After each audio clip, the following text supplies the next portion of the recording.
जगन्नाथ जी कलयुग के नहीं है, जगन्नाथ जी द्वापर के नहीं है, जगन्नाथ जी त्रेता के भी नहीं है, जगन्नाथ जी अनंत है। मैंने वर्णन किया ना कि सगुण साकार रूप में सबसे पहले किसी को दर्शन अगर किसी भाव का हुआ तो जगन्नाथ जी का हुआ। सगुण रूप के ही हम सब उपासक हैं, हम सब के अलग अलग रूप के ठाकुर हैं, पर इन सगुण रूपों में सबसे पहले दिखने वाले जो ठाकुर जी सगुण रूप से जो दिखे हैं साधकों को, भक्तों को, वो श्री जगन्नाथ जी। आज के नहीं है ठाकुर जी, अनंत काल से हैं। बस इंद्रद्युम्न पर कृपा करने के लिए और कलयुग के वैष्णवों पर अनंत कृपा करने के लिए वही जगन्नाथ भगवान एक रूप में प्रकट हो गए। ठाकुर जी तो अनंत हैं श्री जगन्नाथ जी। तो हम व्यासपीठ पर बैठ करके कलम तोड़ करके कह सकते हैं पूरे ब्रह्मांड में सबसे दयालु यदि कोई है तो वो श्री जगन्नाथ जी। बहुत दयालु है। इतनी दया कोई ठाकुर के भीतर नहीं है जितने हमारे श्री जगन्नाथ जी। सबसे बड़े कृपालु ठाकुर यदि पूरे विश्व में यदि कोई है तो वो श्री जगन्नाथ जी।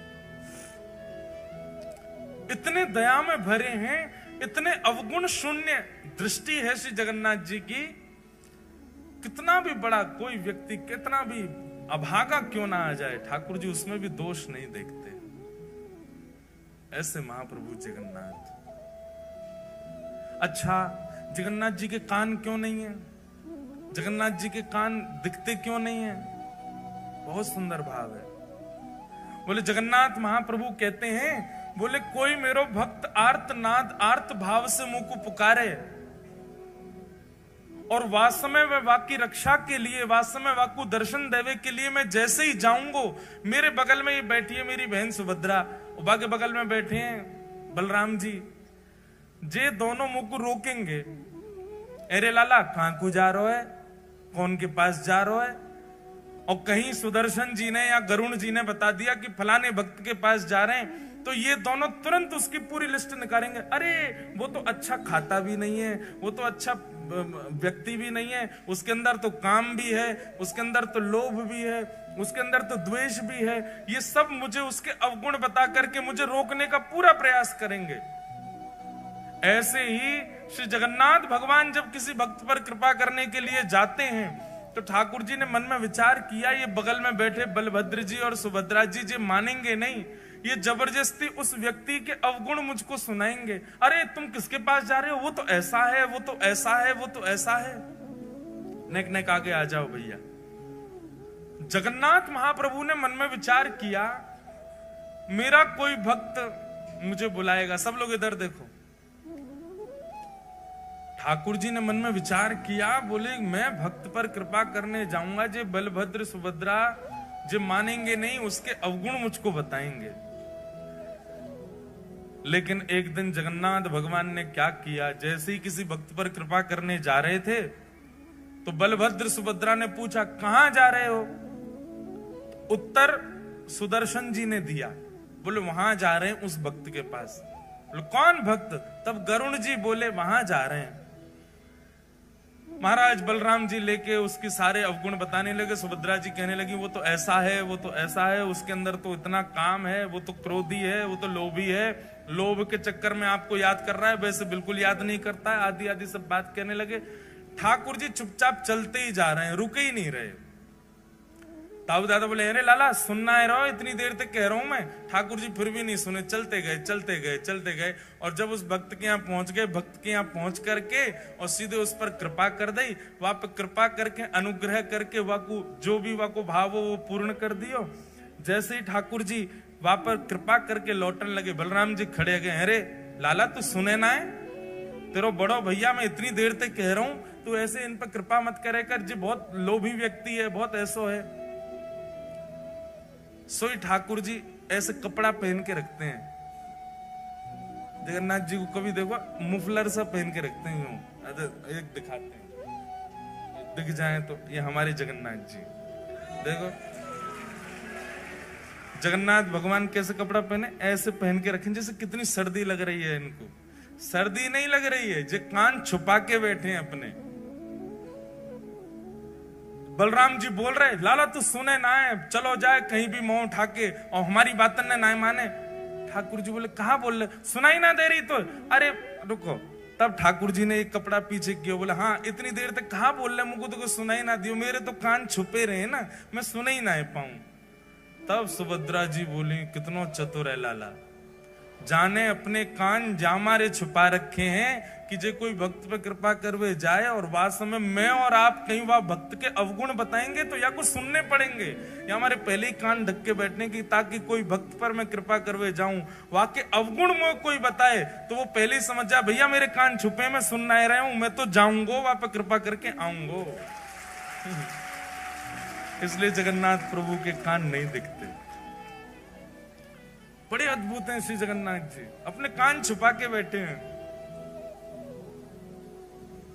कोई महाप्रभु जी का अत्यंत निकट से दर्शन कर रहा हो, पीछे वाला कह रहा है, देखो इसको तो इतने बढ़िया दर्शन हो रहे हैं, ठाकुर जी ये इतना योग्य नहीं है, हम योग्य हैं। ठाकुर जी उस समय भी यही कह रहे हैं, भैया मुझे सुनाई ना दे रही है, मेरे कान बंद हैं, जो मेरे समीप आ गए हो वो मेरो है, जो मेरे दृष्टि के आगे आ गए हो, मैं वाकई कोई अवगुण विचार ना करूं। कैसे कैसे भक्तन पर श्री जगन्नाथ जी ने अनुग्रह किया है। लेकिन जगन्नाथ महाप्रभु जो हैं, ये प्रेम विगलित स्वरूप है। ठाकुर जी श्री जगन्नाथ रूप में व्यस्त हैं। किसमें व्यस्त हैं? ब्रजवासी और किशोरी जी की याद में व्यस्त हैं। इसीलिए प्रेम विगलित ठाकुर जी हैं, पिघल रहे हैं उस समय श्री जगन्नाथ जी। श्री जगन्नाथ महाप्रभु को सब प्रिय है, बस एक भाव छोड़ के। जब कोई उनका स्मरण करके या उनके सन्मुख जाकर के स्वयं को अनाथ कहे, महाप्रभु जी को बहुत विकलता होती है जब कोई स्वयं को अनाथ माने। कभी भी जीवन में स्वयं के प्रति अनाथ की भावना लगती हो, महाप्रभु जगन्नाथ जी का स्मरण करो, सबके नाथ। विश्व प्रसिद्ध रथ यात्रा, अब जगन्नाथ जी प्रकट कैसे हुए, जगन्नाथ जी का रूप क्या है? तो श्री जगन्नाथ जी जो हैं, ये प्रेम विगलित स्वरूप है ठाकुर जी का। इसमें ठाकुर जी व्यस्त हैं, ब्रजवासी और किशोरी जी की याद में व्यस्त हैं। ऐसे स्वरूप के सामने जाकर के आप जो बोलोगे, लेकिन आपको कानी देनी पड़ेगी ठाकुर जी को। कानी देने का मतलब क्या है? एक वचन देना पड़ेगा श्री जगन्नाथ जी। बहुत ध्यान से सुनना। हे नाथ, हमारे जीवन में ये आर्त है, हे नाथ हमारे जीवन में ये विपत्ति है, हे नाथ हमारे जीवन में ये संकट है, ये काम बन नहीं रहा, आदि सब जगन्नाथ भगवान से कह दो। लेकिन इसके बदले जगन्नाथ भगवान को एक लोभ दे दो, एक वचन दे दो। क्या? अगली बार आऊंगा तो एक ब्रजवासी को लेके आऊंगा, आपका काम पक्का ठाकुर जी पूर्ण करेंगे। क्योंकि श्री जगन्नाथ महाप्रभु को ब्रजवासी बहुत प्रिय है। हमारे स्वामी श्री हरदास जी की वाणियों में कहीं ऐसा प्रसंग आता है, एक बार स्वामी जी के कुछ वैष्णव जन वृंदावन से जगन्नाथपुरी जाने के लिए निकले, और उस समय की बात है जब इतने साधन नहीं हुआ करते थे। वृंदावन से वैष्णव निकले हैं जगन्नाथपुरी के लिए, और वृंदावन से वैष्णव जा रहे हैं तो अब जैसे भी साधन, पैदल जाएंगे, बैलगाड़ियों में जाएंगे, समय तो बहुत लगना है पहुंचने में। लेकिन जिस समय वृंदावन से वैष्णव निकलते हैं जगन्नाथपुरी दर्शन के लिए, यहां मंदिर में पुजारी जी जैसे जगन्नाथ भगवान को प्रणाम करने जाते हैं तो ब्रह्म वेदी पर बैठे गोल मटोल हमारे श्री जगन्नाथ जी ऐसे झूमने लग जाते हैं। तो पुजारी जी कहते हैं, महाप्रभु जी आज बड़े प्रसन्न हो। बोले, हम इसलिए प्रसन्न हैं क्योंकि वृंदावन से 4 वैष्णव निकले हैं जगन्नाथपुरी आने के लिए। हम अब हमको प्रतीक्षा नहीं हो रही है, मुझे एक एक क्षण का ऐसा लग रहा है कि कब वो क्षण आवे, ब्रजवासी सामने से आवे। भैया हम तुमसे प्रार्थना कर रहे हैं, उनकी रहने की उत्तम व्यवस्था कर देना, उनके प्रसाद की उत्तम व्यवस्था कर देना, और वे जब आ जाए ना तो उनको ला करके मेरे हृदय से लगा देना। इतना प्रेम करते हैं श्री जगन्नाथ जी ब्रजवासियों से। उन्हीं ब्रजवासियों के स्मरण में श्री जगन्नाथ जी का ऐसा रूप, ऐसे हाथ, ऐसा उदर, ऐसा स्वरूप बन गया ठाकुर जी का। ये प्रेम की 10वीं अवस्था है। प्रेम की 10वीं अवस्था का स्वरूप क्या है कि प्रेमी अपने प्रियजनों की याद करके, अपने प्रेमी की याद करके, याद करता करता पिघलने लग जाता है मोम की तरह।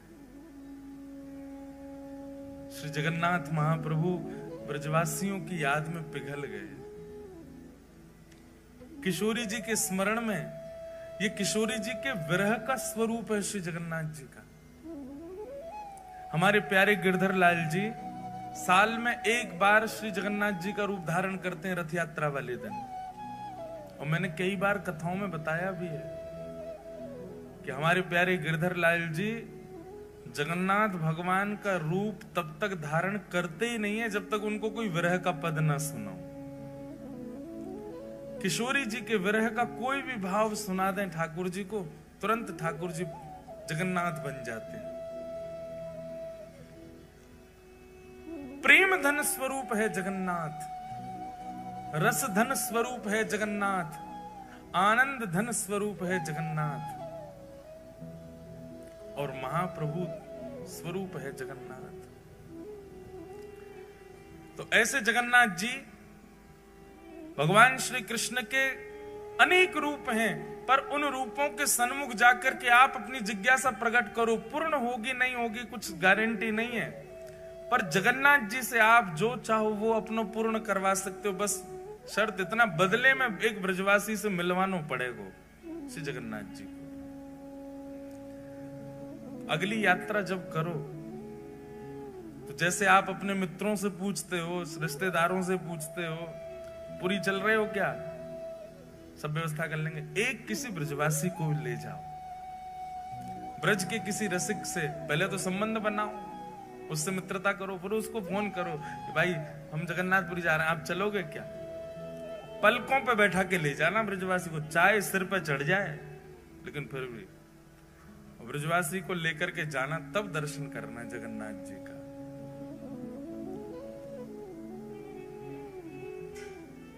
बड़ो प्यारो लाल है, बड़ो प्यारो ठाकुर है श्री जगन्नाथ। कितनी बात कहूं, मैं तो यही विचार कर रहा हूं शुरू कहां से करूं, कहां से बताऊं, उनके रूप का वर्णन करूं, उनके स्वभाव का वर्णन करूं, उनके गुण का वर्णन करूं, किस भाव का वर्णन करूं। सब में रस ही रस है श्री जगन्नाथ जी के। अनंत वर्षों तक निर्गुणियों ने, बहुत ध्यान से सुनिएगा, अनंत वर्षों तक निर्गुणियों ने निर्गुण ब्रह्म की उपासना की। निर्गुण समझते हैं, निर्गुण ब्रह्म समझते हैं, जिनका रूप नहीं होता, जिनका कोई गुण नहीं होता, जिनका कोई स्वरूप नहीं होता, उनको निर्गुण कहते हैं। निर्गुण ब्रह्म के उपासक क्या करते हैं, नेत्र बंद करके बस बैठे रहते हैं और एक शून्य का दर्शन करते हैं। उनके ठाकुर का कोई ना तो नेत्र है, ना कान है, ना नाक है, ना मुख है, कुछ भी नहीं है। अनंत वर्षों तक निर्गुणियों ने निर्गुण ब्रह्म की उपासना की, तब निर्गुण ब्रह्म की उपासना करने के फलस्वरूप उनको एक स्वर सुनाई दिया। और वह स्वर क्या था कि मैं आप लोगों के भजन से बहुत प्रसन्न हूं, पर आपका ये निर्गुण उपासक बनना ये आपको सुख देगा, मुझको सुख नहीं देता है। इससे केवल आपका पेट भर रहा है। निर्गुण की उपासना करके आप केवल अपनी इच्छा की पूर्ति कर रहे हो, अपने निर्गुण ब्रह्म की उपासना कर रहे हो, पर मुझे सुख नहीं मिल रहा है इससे। तब निर्गुणियों ने पूछा, तो फिर ठाकुर जी आपको सुख कैसे मिलेगा। बोले कि जब मेरे स्वरूप को तुम लाड़ लड़ाओगे, मेरे स्वरूप को तुम निलाओगे, मेरे स्वरूप को नचाओगे, मेरे स्वरूप के आगे कीर्तन करोगे, उछल उछल करके नृत्य करोगे, मुझे कुछ प्रस्तुत करोगे, तब तो मुझे सुख मिले। अब मेरा कोई स्वरूप नहीं है, तुम बस ओम ब्रह्मणे नमः, ओम नमो नारायणाय आदि आदि अपने भावों से केवल एक शून्य का स्मरण करते हो, अपने आप की पूर्ति कर रहे हो, मुझे तो पूर्ण नहीं कर रहे हैं। तब निर्गुणियों ने कहा, हे नाथ, तो फिर आप अनुग्रह कीजिए। निश्चित ही जब स्वर निकल रहा है तो मुख भी होगा, जब स्वर सुनाई दे रहा है तो अधर भी होंगे ना। आप दर्शन करा दो। तब प्रथम बार पृथ्वी पर, प्रथम बार ब्रह्मांड में भगवान के अधर का दर्शन हुआ, और वही अधर है श्री जगन्नाथ जी के अधर। ये अधर प्रकट हो गए। ब्रह्मांड में सबसे पहला सगुण साकार रूप यदि कोई आया है तो वो श्री जगन्नाथ जी का आया है। सबसे पहले अधर प्रकट हुए। अब देखो जगन्नाथ जी का रूप कैसा, पूरा काला है। ब्रह्मांड का स्वरूप कैसा, निर्गुण उपासक करने उनका भी काला ही दृश्य रहता है। निर्गुण के उपासक जो होते हैं उनको काले श्याम ही श्याम दिखता, उनके नेत्रों में कोई रंग नहीं होता। तब श्याम वर्ण पर ये लाल लाल ओष्ठ अधर दिखाई दिए। जैसे ही अधरों का दर्शन किया निर्गुणियों ने, अधरों की बलैया लेने लगे। आहा कितने सुंदर अधर, कितने मधुर अधर। तब निर्गुणियों ने प्रार्थना की, बोले अधर दिख गए हैं। स्वर है तो मतलब अधर हैं, तो अधर है तो उसका मतलब नेत्र भी होंगे। तो कृपा करके ठाकुर जी आप अपने नेत्रों का दर्शन कराओ। और तब श्री जगन्नाथ महाप्रभु के विशाल नेत्रों का दर्शन हुआ। जैसे ही नेत्रों का दर्शन हुआ, जगन्नाथ स्वामी नयन पथगामी भवतु में, जैसे ही नेत्रों का दर्शन हुआ सब निर्गुणी दंडवत करने लगे। बोले नाथ अब हमारी स्थिति ऐसी है कि अधर और नेत्र देख करके ही हम इतने आनंद में भर गए हैं। स्थिति ये हो गई है कि इसके अतिरिक्त अगर आपका कोई और स्वरूप अब हमको इससे ज्यादा दिखाया गया तो प्राण ही निकल जाएंगे। हम तो इन दोनों पे ही न्योछावर हैं। इसलिए जगन्नाथ महाप्रभु के दो ही प्रधान हैं, अधर और नेत्र। नासिका नहीं दिखती है, वो नासिका की आकृति बनी है पर दिखती नहीं है। कर्ण दिखाई नहीं देते, हाथ के पंजे दिखाई नहीं देते, चरण दिखाई नहीं देते। श्री जगन्नाथ महाप्रभु दो ही रूप से विद्यमान हैं, अधर और नेत्र। इसके पीछे भी भाव है। अधर प्रकट हैं, इसका मतलब क्या है, बहुत ध्यान से सुनना। अधर प्रकट हैं इसका मतलब क्या है, ये बोलवे वाले ठाकुर जी हैं पर कुछ सुनने वालों होना चाहिए। कौन से ठाकुर जी हैं? बोलवे वाले ठाकुर जी हैं, बस कुछ सुनने वालों चाहिए। ये सुनवे वाले ठाकुर जी ना, इधर देखो यहां देखो सब लोग कथा सुनो। सुनवे वाले ठाकुर जी ना है, ठाकुर जी के कान तो छुप रहे हैं, दिख ही ना रहे, केवल अधर। देखो वहां देखो, कहीं भी देखो, कहां पे जगन्नाथ जी के अधर ही दिखेंगे, अधर और नेत्र। जहां भी देखो स्वरूप में बोलवे वाले ठाकुर जी हैं। बस कोई भक्त में सामर्थ्य हो जो इनसे बुलवाए दे। और दूसरी बात, ये देखवे वाले ठाकुर जी हैं। और देखवे वाले भी ऐसे वैसे नहीं है। ऐसा देखवे वारो दूसरों ठाकुर ही ना है पूरे विश्व में। क्यों? बोले बाकी सब तो हमारे वृंदावन वाले ठाकुर जी के तो कटाक्ष नेत्र हैं, नेक नेक नेत्र हैं, वो नीचे करके धरे हैं। श्रीनाथ जी में चले जाओ, कटाक्ष नेत्र नीचे धरे। द्वारिका में तो नेत्र ही धारण ना करें। बद्रीनाथ भगवान तो तपस्या में बैठे हैं। लेकिन जगन्नाथ प्रभु बोले एक तो नेत्र हैं, वो भी थोड़ी बहुत ना खोल रखे, इतनी जोर से खोल रखे कि महाराज कोई बच नहीं जाए मुंह से। बच नहीं जाए मतलब भय के कारण नहीं, बच नहीं जाए कहीं मतलब मेरे नेत्रन से कोई चूक के चलो नहीं जाए, मैं सबको देख लूं। और इतने में भी इनका बस नहीं चला तो फिर कहा किया, बोले अपलक हो गए। पलक ही नहीं बनवाई महाराज अपनी। कहीं श्रम होने के कारण मुंह को पलक झपकनी ना पड़ जाए। वास्तव में कोई वैष्णव सामने और मैं वाकु नहीं देख पायो तो इसलिए अपलक नेत्र है, विशाल नेत्र है, सबको देखते हैं। एक बात आप बिल्कुल लिख लीजिएगा, जगन्नाथ भगवान के दर्शन की प्रधानता कम है। जगन्नाथ मंदिर में जाके स्वयं को दिखावे की प्रधानता है कि ठाकुर जी हमको देख लो। आप लोग मंदिर जाते हैं और उछट करके देख रहे हैं हमको जगन्नाथ जी दिख जाए। जगन्नाथ जी को मत देखो। आप जगन्नाथपुरी जाएंगे तो जगन्नाथपुरी में एक अनुभव, इधर देखो इधर देखो, जगन्नाथपुरी में एक अनुभव होगा आपको। अगर आपका भीतर प्रवेश नहीं हुआ, वो भी सुबह या शाम को ही खुलता है भीतर का दर्शन जो है। अधिकतर दर्शन कहां से होगा? जहां पर गरुण स्तंभ है, वो गरुण स्तंभ के, अब आप में से जगन्नाथपुरी गए कितने? पहले हाथ ऊपर करो। ओहो, फिर तो जो नहीं गए वो कैसे समझेंगे? मैं तो पूरी इमेजिनेशन बता रहा हूं। चलो, जो नहीं गए हैं वो इमेजिन ही कर लो। अगली बार जाओगे तो फिर आपको पहले से ही पता होगा गरुण स्तंभ कहाँ है, ठाकुर जी की ब्रह्मवेदी कौन सी है, ठाकुर जी का भोजन मंडप कौन सा है, ठाकुर जी की रसोई घर कौन सी है। ये सब पहले से ही सुन के चले। जो गए हैं उनका सौभाग्य, और जो नहीं गए हैं उनका बहुत बड़ा सौभाग्य कि आपको पहले कथा सुनने को मिल रही है। पहले पूरी जानकारी ले लो, फिर चले जाना। और भाई, ये कथा भूलने लग जाओ, उससे पहले पहले हुआ ना। तो इसलिए जितने लोग यहां बैठे हो, छुट्टी ढूंढो, जल्दी जाओ, जगन्नाथपुरी होके आओ। तो जो लोग गए हैं वो लोग तो सब समझ जाएंगे, जो नहीं गए वो इमेजिन करो। तो जैसे आप मंदिर में जाते हैं, तो अब मंदिर का तो बहुत बड़ा रूप है, एक एक चीज बताएंगे हम। सीढ़ियों का क्या भाव है, मुख्य द्वार कौन सा है, उत्तर द्वार, दक्षिण द्वार, पश्चिम, सबके भाव है, अपने अपने भाव हैं। जैसे जैसे सामर्थ्य ठाकुर जी देंगे बताएंगे। पर जब आप मुख्य मंदिर में प्रवेश करेंगे, जहां श्री जगन्नाथ जी विराजते हैं, तो जहां से अमूमन दर्शन सबको किया जाता है, वहां से भी जगन्नाथ जी इतनी दूर होते हैं कि ऐसे 3 हॉल, सबसे पीछे वाली मैया से मुझ तक जितनी दूरी है, इतने 3 हॉल भीतर, और लंबे 4 हॉल समझ लो, इतने भीतर बैठे हैं श्री जगन्नाथ जी। वहां से दिखेंगे आपको।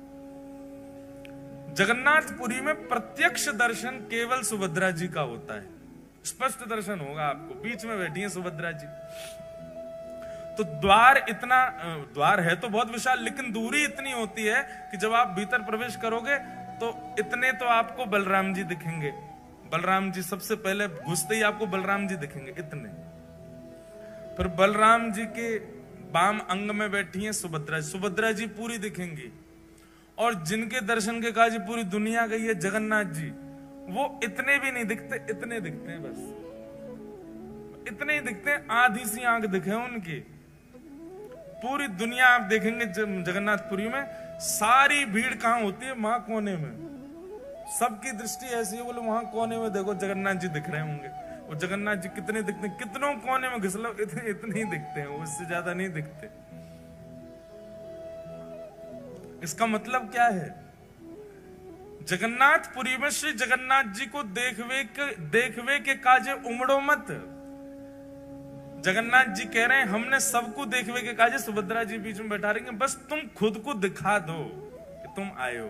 और तुम मुझे देख पाओ नहीं देख पाओ, बिल्कुल चिंतित मत हो, पर मेरी दृष्टि तुमको देखे ही लेगी। इतने बड़े बड़े नयन महाराज बना के काय को खड़े हैं हम, ये अपलक नेत्रन से काय को खड़े हैं, ताकि तुम मुझे दिख जाओ। अच्छा, श्री जगन्नाथ जी के नेत्र विशाल क्यों हैं? क्योंकि वो सबको देखते हैं। और ये 2 ही प्रधानता है श्री जगन्नाथ जी के रूप में, अधर और नेत्र। बाकी सब जगह हमारे वृंदावन में राधा रमन जी सब जगह प्रधानता बाकी अदा है। हाथ ऐसे हैं, पाम त्रिभंग लली हैं, मुकुट ऐसा है। जगन्नाथ जी की 2 ही प्रधानता है, नेत्र और अधर।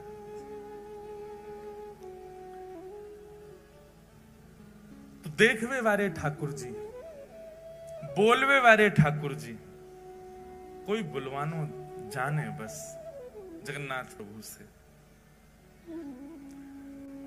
अधर हैं तो मतलब गावे वाले ठाकुर जी हैं। इसलिए जयदेव महाप्रभु की स्तुति में गाए हैं ठाकुर जी। पहली बार ठाकुर जी गा रहे हैं किसी की स्तुति में। ये जय जय देव हरे ठाकुर जी गा रहे हैं, ये जयदेव महाप्रभु नहीं गा रहे हैं।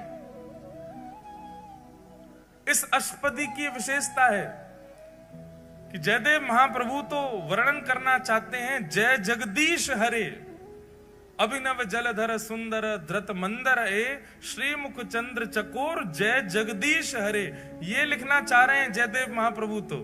पर जयदेव महाप्रभु ने जाकर के जैसे ही जगन्नाथ महाप्रभु को ये अष्टपदी सुनाई, ये अष्टपदी सुनकर के जगन्नाथ भगवान के अधर जो है वो बोल पड़े और जयदेव महाप्रभु को वाद्य होना पड़ा अपनी लेखनी मिटाने पर। बोले जब ठाकुर जी स्वयं गा रहे हैं तो फिर हम अपनी क्यों थोपें जय जगदीश हरे। जैसे ही जयदेव महाप्रभु बोले अभिनव जलधर सुंदर धृत मंदर ए श्रीमुख चंद्र चकोर। जयदेव महाप्रभु तो गा रहे हैं जय जगदीश हरे, पर जयदेव महाप्रभु की आवाज किसी को सुनाई नहीं दी। इतने बेग से जगन्नाथ प्रभु ने गाया कि सबको एक ही स्वर सुनाई दिया, जय जय देव हरे। जगदीश की जय जय नहीं है, जगदीश को भजवे वारे जयदेव की जय हो। बोलवे वारे ठाकुर जी हैं जगन्नाथ जी, कोई बुलवानो जाने। जगन्नाथ जी को सबसे पहले पुकारा है श्रीमद् भागवत जी में उत्तरा ने। नाथ शब्द का अर्थ क्या होता है? नाथ किसको कहते हैं? रक्षक को नाथ कहा जाता है। किसको कहते हैं? रक्षक को। और मानव का रक्षक कौन होता है? रक्षक को ही नाथ कहते हैं और रक्षक को ही पति कहते हैं। पति को भी रक्षक, पति शब्द का अर्थ भी रक्षक ही होता है। कुल का रक्षक, पत्नी का रक्षक, बच्चों का रक्षक, वही पति।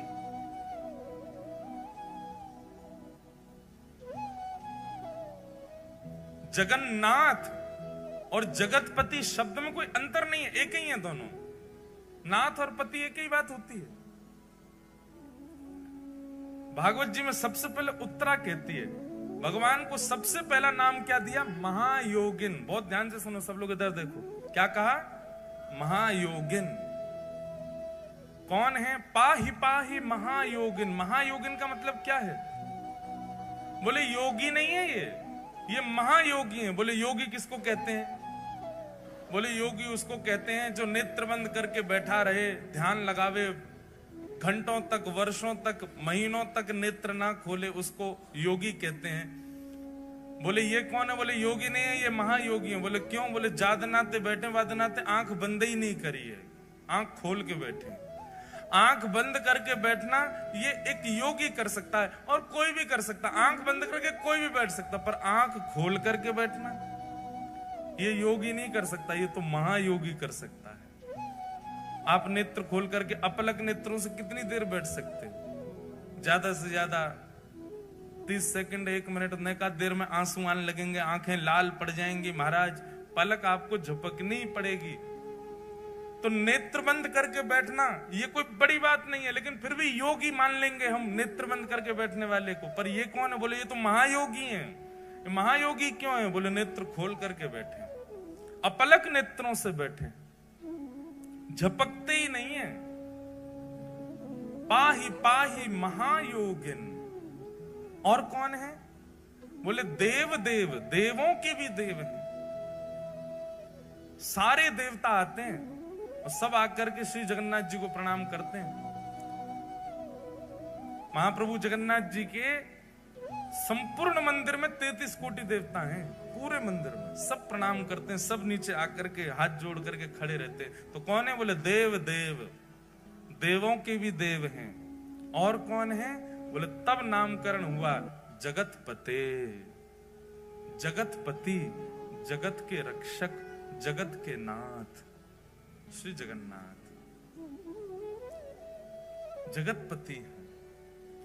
ये पूरे विश्व की रक्षा करते हैं, पूरे जगत की रक्षा करते हैं। दो अर्थ होते हैं भगवान के नाम के। एक तो अर्थ है जगत के नाथ, और दूसरा जब हम जल्दी जल्दी बोलते हैं जगन्नाथ, मतलब जग के अन्न के नाथ। अब जगतनाथ कहो, जग के अन्न के नाथ कहो, बात एक ही हो जाती है। अन्न से ही हम सब लोगों का पोषण होता है। उस अन्न के जो स्वामी हैं वो जगन्नाथ। एक प्रकार से जगन्नाथ कहने का मतलब यह है कि हम सब पत्नी है, हमारे पति कौन है? श्री जगन्नाथ जी। हम सबके स्वामी हैं, हम सबके रक्षक हैं श्री जगन्नाथ। तो पाहि पाहि महा